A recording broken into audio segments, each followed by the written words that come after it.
The rasp of a plane on teak, close, rhythmic, water lapping softly against an unfinished hull, and a voice that says simply, "This boat remembers the river." Quiet stones, loud stories. Walk the temples with me, and today, walk the waterways. Hello, I'm Samnang Bradley. Today, we're in a small boatyard on a Mekong tributary where timber smells like wet earth and memory. Over the next half hour, I'll trace 3 hands at work: a timber cutter who times sawing to the flood calendar, a master boatwright who reads hull lines like old maps, and a young repairer patching floating homes before the rains. We'll listen, learn, and leave technical plans out of the recording. This is about people, not DIY instructions. And I'm Sovin. I'll step in with bits of historical context and a few practical notes on how we recorded these sounds ethically, the consent we asked for, and why we won't publish step-by-step building details. Consider this our map for listening: social rhythms, seasonal timing, and craft as livelihood. Context Corner. Quick and clear. Cambodia's waterways are a seasonal world. The Tonle Sop flows in 2 directions across the year. Tributaries swell and shrink with the monsoon. Boat forms follow purpose: long, narrow fishing boats for shallow floodplains, wider cargo hulls for river trade, small repair skiffs to reach floating gardens. These forms carry rice, children, temple offerings, and stories. For sources on hydrology and craft history, check the show notes. I've linked local studies and oral histories that informed this episode. From a recording standpoint, we captured ambisonic beds and close mic benches, and we always asked permission before rolling. When we say we recorded, we mean after an explained consent and small compensation for people's time. That's why you'll sometimes hear the builders' voices lightly edited for clarity, so their meaning comes through, not the background noise. Now come with me to the timber yard. The light is damp and green where logs wait. Some are old trees felled in the dry season. Others are hardwood sent downriver. The timber cutter moves with the calendar. He says when the flood comes, the wood settles differently, and so he times the sawing. He told me, with a slow smile, that the wood shares its story if you listen. How it cracked during a drought, how the grain leans toward the water. The way he times sawing is not a recipe. It's seasonal wisdom, knowledge passed from parent to apprentice. That matters because it ties craft to ecology. Harvesting, storing, and using wood the right way keeps boats safe and communities afloat. At the workbench, a master boatwright sketches lines on a plank, as if reading a face. He runs his palm along a hull's curve and talks about balance, how a little more curve here takes a wake differently, how cargo and people change a boat's breath. He refuses to teach me step by step. Instead, he shows me the ethos: patience, feel, and a memory of the river in the wood. He laughed, soft, conspiratorial, and said, "A good hull remembers who it will carry." That line about the hull remembering, listen to how cultural metaphors become technical shorthand. The master uses metaphor to teach apprentices non-technical judgment. It's a form of tacit knowledge, skills you can't easily write down, but you acquire by doing. There's a young repairer I met who spends the last weeks of dry season moving along floating houses, patching holes before rain pushes water higher. He works quickly, hands streaked with tar and teak dust, eyes scanning hulls like a doctor checks a pulse.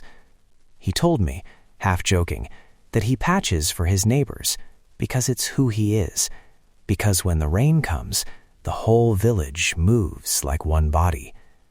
I could hear the market calls across the yard, children playing on a neighbor's roof, a distant motorboat finding its channel, small sounds that anchor people to place. We were careful with on-record material from younger workers. Guardian permission was obtained where appropriate, and people could choose to remain anonymous. If someone asked us not to name their exact yard, we respected that. That's in the show notes too. How to contact the community liaison if you'd like to learn more through formal channels. Stories, small ones, showed up everywhere. A grandmother who remembered a longboat that once carried her wedding party downriver. A captain who kept a tally of storms and the notches along his oar. A child who liked to put stones in an old hull and listen to them sing as the boat rocked. These are not technical manuals. They are memory anchors. They teach how a community measures time, by harvests, by floods, by the rhythm of repairs. Soundscape interlude. Imagine this with me. Saws breathing. A hammer tapping like a heartbeat. Water touching wood in a slow, repetitive rhythm. And the market's soft chorus beyond the yard. Let the place settle for a moment. That ambisonic bed we recorded, that layered space, helps you feel where craftsmen stand in relation to the river. It's more than atmosphere, it's context. When you hear hammer on hull, you're also hearing economic choices, what gets repaired, what's replaced, and why families sometimes shift from fishing to ferrying goods. For a broader view, I spoke with a community leader who has tracked the yard's work over decades. He noted that boats are adapting. New engines, subtle hull tweaks, different trade routes. But the core practice, apprenticeship, shared tools, collective labor, remains. He said, quietly, "Change comes with the river. We learn to bend, not break." That quote points to a key tension. Modernization brings new materials and market pressures, which can both help and harm traditional craft. Sustainable support means buying ethically, commissioning pieces through local channels, and funding apprenticeships, not extracting secrets or shortcuts. Practical takeaway and visitor tips. If you visit a boatyard, make an appointment through a community liaison. Bring a small gift or payment for time, ask before recording, and avoid requesting technical drawings. Walk slowly, ask open-ended questions about memory and seasonality, and consider supporting artisan cooperatives rather than buying a quick souvenir. Safety tip: wear sturdy shoes near wet hulls, keep a respectful distance from working blades, and never climb on a newly completed boat without permission. If you want to support beyond visiting, look for locally run training programs and verified community projects listed in the show notes.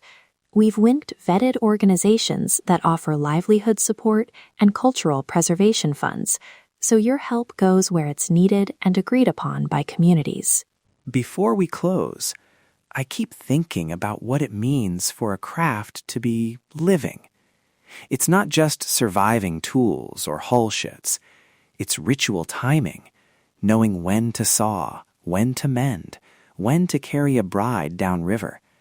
It's apprentices learning by touch, elders telling weather by smell, and communities deciding together how to meet change. Those are the rhythms I want us to listen for. And from a production viewpoint, if you create field recordings, do so with consent, clear agreements, and transparency about how audio will be used. Share copies with participants, credit makers in the notes, and avoid inadvertently exposing precise locations that could create risks.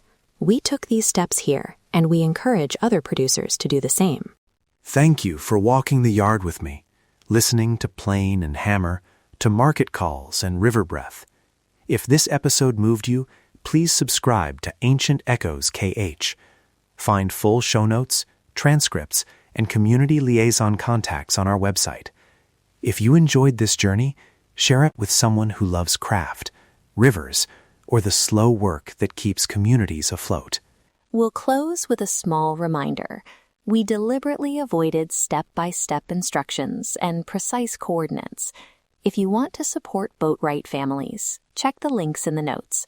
And if you have a question about how we recorded these sounds, reach out.